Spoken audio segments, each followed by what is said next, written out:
Hello friends, आप सभी लोगों का हमारे यूट्यूब चैनल लक्ष्य केमिस्ट्री क्लासेस पर एक बार फिर से वेलकम है। और आज हम लोग इस नए टॉपिक में सीखेंगे पी ब्लॉक एलिमेंट्स के बारे में। पी ब्लॉक एलिमेंट में इलेक्ट्रॉन लब्धि एंथैल्पी क्या होता है, अभी हम पहले इंट्रोडक्शन सीख रहे हैं। इसके बाद हम एक एक करके आपको ग्रुप वाइज पढ़ाएंगे, ठीक है। तो इलेक्ट्रॉन लब्धि एंथैल्पी और दूसरा हमारा है विद्युत ऋणात्मकता, जिसको कहा जाता है इलेक्ट्रोनिगेटिविटी, ठीक है। तो एक एक करके इसे सीखेंगे। ये इंट्रोडक्शन की लास्ट क्लास है। इसके बाद हम ग्रुप 15 से पढ़ना स्टार्ट करेंगे, ठीक है, कल से। तो आइए पहला टॉपिक हम लेते हैं, इलेक्ट्रॉन लब्धि एंथैल्पी। तो इलेक्ट्रॉन लब्धि एंथैल्पी का मतलब है, हमने क्या बोला, इलेक्ट्रॉन मीन्स होता है इलेक्ट्रॉन, लब्धि का मतलब है गेन करना, और गेन का मतलब होता है किसी चीज को लेना, और एंथैल्पी का मतलब होता है उष्मा में परिवर्तन या डेल्टा एच में परिवर्तन, ठीक है। यही कहलाता है इलेक्ट्रॉन गेन एंथैल्पी। ये तो इसकी मीनिंग हुई। अब समझते हैं, कोई भी न्यूट्रल एटम जो होता है, सपोज करिए कि हमने लिया एक एक्स, ठीक है। एक्स आपका क्या है, एक कोई भी न्यूट्रल एटम।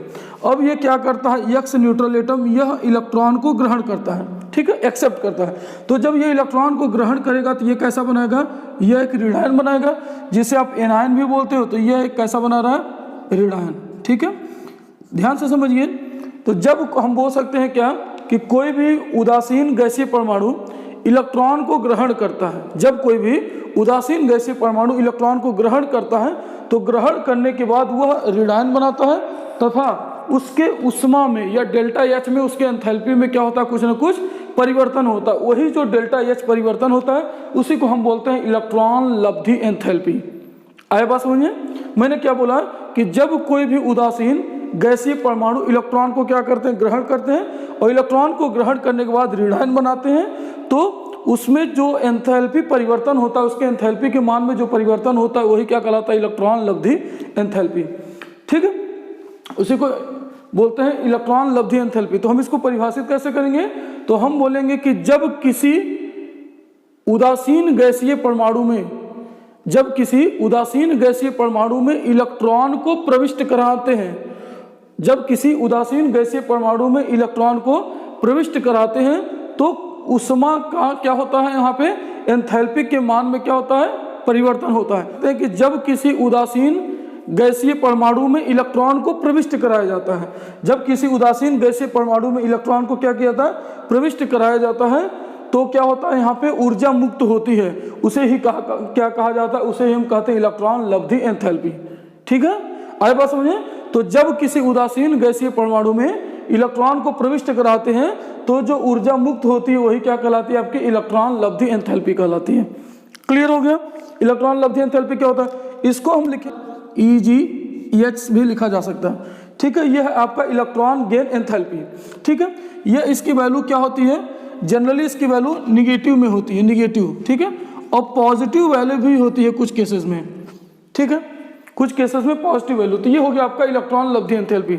आया बात समझे। तो हमने क्या बोला कि जब किसी गैसीय उदासीन परमाणु में इलेक्ट्रॉन को प्रविष्ट कराते हैं तो ऊर्जा मुक्त होती है, वही क्या कहलाती है, इलेक्ट्रॉन लब्धि एंथैल्पी कहलाती है, ठीक। इसे हम डेल्टा EGH से लिखते हैं, और ये क्या होता है, निगेटिव वैल्यू इसकी होती है, ठीक है। अब देखते हैं इसके आगे। तो हम देखेंगे कि वर्ग में बढ़ने पर और आवर्त में बढ़ने पर क्या परिवर्तन होता है, ठीक है। तो पहले हम वर्ग को समझते हैं। पहले वर्ग में या ग्रुप में समझेंगे कि क्या परिवर्तन होता है, ठीक। देखिए, जब हम वर्ग में ऊपर से नीचे की ओर आते हैं तो क्या होता है, तो आपको पता है कि परमाणु त्रिज्या बढ़ती है, मतलब उसका परमाणु आकार क्या होता है, बढ़ता है। और जब परमाणु आकार उसका बढ़ेगा ऊपर से नीचे की ओर आने पर, तो धीरे धीरे आपको पता है कि क्या हो जाएगा, कोषों की संख्या बढ़ेगी।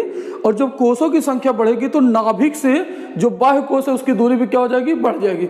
और बढ़ जाएगी तो उसको क्या होगा, उसको इलेक्ट्रॉन को प्रविष्ट कराना हमारे लिए, उसके अंदर क्या हो जाएगा, उस परमाणु के अंदर इलेक्ट्रॉन को प्रविष्ट कराना ज़्यादा मुश्किल हो जाएगा, ठीक है। तो हम बोलते हैं ऊपर से नीचे की ओर आने पर क्या होगा, इलेक्ट्रॉन लब्धि एंथैल्पी का मान क्या होता है, घटता है। आए बात समझिए, फिर से समझिए मैं क्या बोल रहा हूँ कि जब भी क्या होता है, हम वर्ग में ऊपर से नीचे की ओर आते हैं तो इलेक्ट्रॉन जैसे जैसे वर्ग में नीचे से ऊपर से नीचे की ओर आएंगे वैसे वैसे क्या होता है, परमाणु त्रिज्या बढ़ती है, और परमाणु त्रिज्या बढ़ती है मतलब कोषों की संख्या भी क्या होती है, बढ़ती है।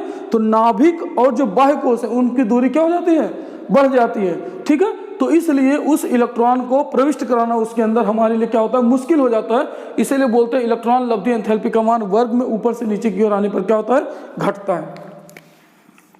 वर्ग में मान क्या होता है, घटता है। क्लियर है। अब दूसरा समझते हैं। अब अगर मैं किसी आवर्त की बात करूं, आवर्त में क्या होगा, इन पीरियड में क्या चेंजेस होते हैं, इसको समझते हैं। ठीक है, तो आपको हमने बताया था कि आवर्त में जब हम जाते हैं तो परमाणु त्रिज्या का मान क्या होता है, घटता है। क्यों?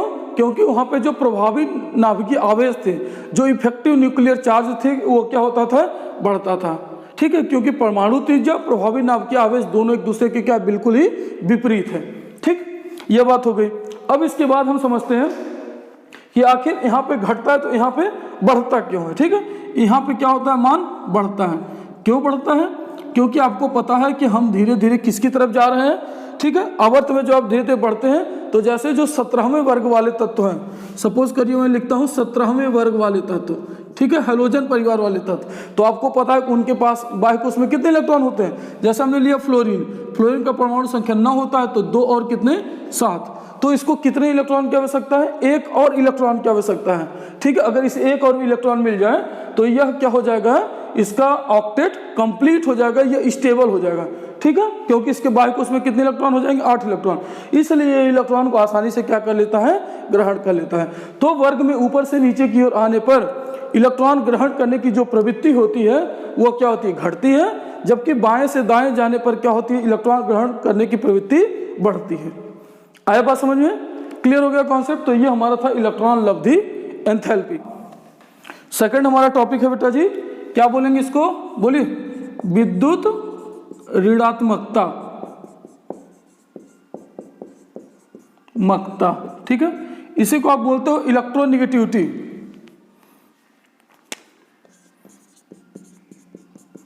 इलेक्ट्रोनिगेटिविटी, ठीक है। अब इलेक्ट्रोनिगेटिविटी और इलेक्ट्रॉन लब्धि एंथैल्पी दोनों एक दूसरे से बिल्कुल भिन्न है। ठीक है, दोनों एक दूसरे से बिल्कुल अलग टॉपिक है। ठीक, तो विद्युत ऋणात्मकता को समझते हैं। आपने कोवेलेंट बॉन्ड या सहसंयोजक बंध के बारे में पढ़ा होगा। ठीक है, सहसंयोजक बंध में एक एग्जांपल लेते हैं, जैसे HCl। सहसंयोजक बंध क्या होता है, जो इलेक्ट्रॉन के साझेदारी से बंध बनता है। जो बंध क्या होता है, इलेक्ट्रॉन के साझेदारी, शेयरिंग से बनता है, उसी को क्या बोलते थे, ये होते थे क्या, आपके सहसंयोजक बंध। ठीक, तो आपको पता है कि यहाँ पे 2 इलेक्ट्रॉन है, एक इलेक्ट्रॉन इसका बंध बना होगा, जो एक बंध बनता है, जो एक सिंगल बॉन्ड बनता है, वो किससे बनता है, तो आपके एक पेयर इलेक्ट्रॉन से बनते हैं। कितने इलेक्ट्रॉन से, तो एक पेयर इलेक्ट्रॉन से। अब आपको पता होना चाहिए कि जो इलेक्ट्रोनिगेटिव, ये जो क्लोरीन है, इसकी इलेक्ट्रोनिगेटिविटी ज़्यादा है। इलेक्ट्रोनिगेटिविटी क्यों ज़्यादा है, क्योंकि जो शेयरिंग इलेक्ट्रॉन है, उस शेयरिंग इलेक्ट्रॉन को उसके पास खींचने की टेंडेंसी क्या बेटा, ज़्यादा है, वो ज़्यादा ताकतवर है। किसकी तुलना में, इस हाइड्रोजन की तुलना में।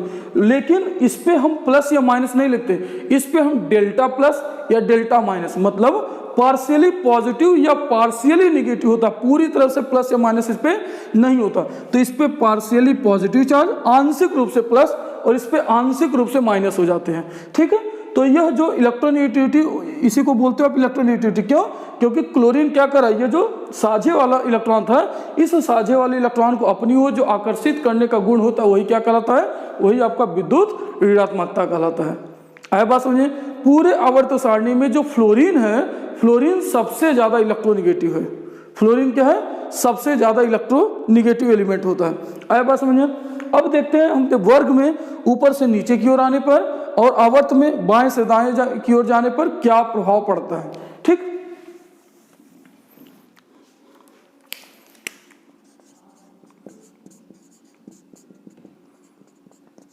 चलिए हम वर्ग में ऊपर से नीचे की ओर आते हैं। तो वर्ग में जब हम ऊपर से नीचे की ओर आते हैं तो क्या होता है, परमाणु त्रिज्या उसकी बढ़ती है, और परमाणु त्रिज्या बढ़ती है तो धीरे धीरे क्या होता है, जब परमाणु त्रिज्या बढ़ेगी तो उसका आकार भी क्या होगा, बढ़ेगा। ठीक है, उसका आकार जब बढ़ेगा तो इसलिए हम बोलते हैं कि वहां पे विद्युत ऋणात्मकता क्या होती है, घटती है। ठीक है, जबकि अगर मैं यहाँ तो क्या लिखूंगा, मैं यहाँ पे विद्युत ऋणात्मकता क्या होती है बेटा जी, घटती है। क्यों, क्योंकि यहाँ पे परमाणु आकार क्या होता है, बढ़ता है, परमाणु त्रिज्या बढ़ती है। क्यों, क्योंकि कोषों की संख्या भी बढ़ती है। अगला मैं लिखता हूँ आवर्त में क्या प्रभावित होता है। किस तरह से इफेक्टिव होता है किसी भी आवर्त में? तो आवर्त के अंदर आपको पता होना चाहिए बेटा, आवर्त का मतलब है यहाँ पे लेफ्ट टू राइट जाएंगे किसी भी आवर्त सारणी में, ठीक है। तो आपको पता होना चाहिए कि जब आवर्त में बढ़ते हैं तो यहाँ पे परमाणु त्रिज्या घटती है। परमाणु त्रिज्या क्यों घटती है? क्योंकि यहाँ पे जो प्रभावी नाभिकीय आवेश हैं वह क्या होता है, बढ़ता है। तो प्रभावी नाभिकीय आवेश बढ़ता है, जिसके वजह से यहाँ पे क्या होता है, विद्युत ऋणात्मकता भी क्या होती है, बढ़ती है, ठीक है। विद्युत ऋणात्मकता भी बढ़ती है। तो यहाँ पे मैं बोलूंगा विद्युत ऋणात्मकता का मान क्या होता है बेटा जी, बढ़ता है। आया बात समझिए, विद्युत ऋणात्मकता का मान क्या होता है, बढ़ता है, ठीक है। ये एक चीज हो गया।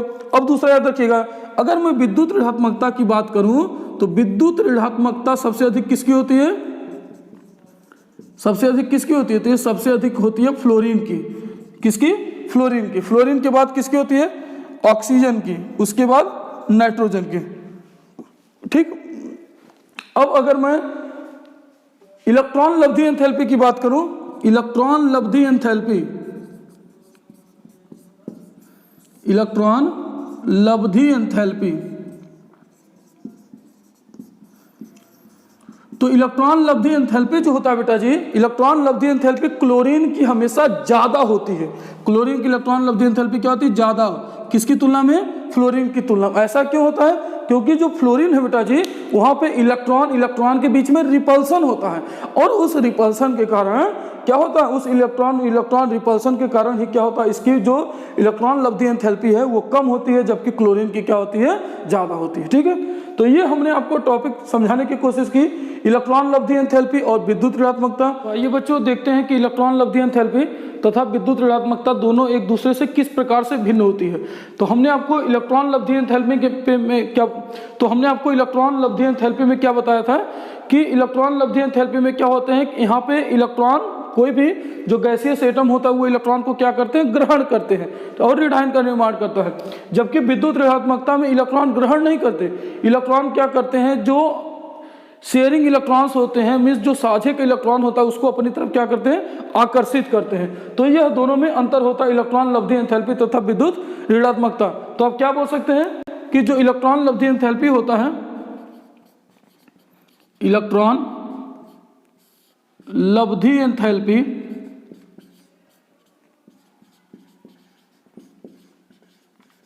क्या होता है बच्चों, इलेक्ट्रॉन लब्धि एंथैल्पी क्या करते हैं, इलेक्ट्रॉन को ग्रहण करते हैं, इलेक्ट्रॉन को ग्रहण करते हैं, पूरी तरह से एक्सेप्ट करते हैं, ग्रहण करते हैं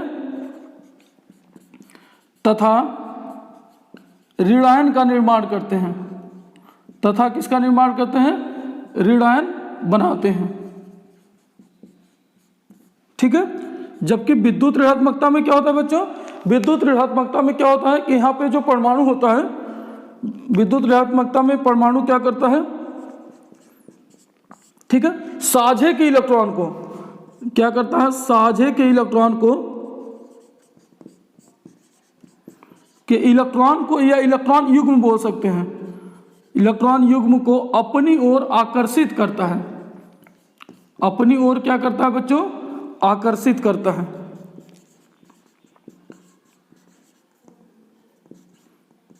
अपनी ओर आकर्षित करता है, ठीक है। तो यह दोनों में अंतर होता है, इलेक्ट्रॉन लब्धि एंथैल्पी तथा विद्युत ऋणात्मकता। अगर आपको कॉन्सेप्ट हमारा अच्छा लगे, आपको समझ में आए, लगे कि हम पॉजिटिव डायरेक्शन में मेहनत कर रहे हैं, तो प्लीज़ हमारे चैनल को लाइक करिए, सब्सक्राइब करिए और अपने फ्रेंड के साथ शेयर करिए। Thank you.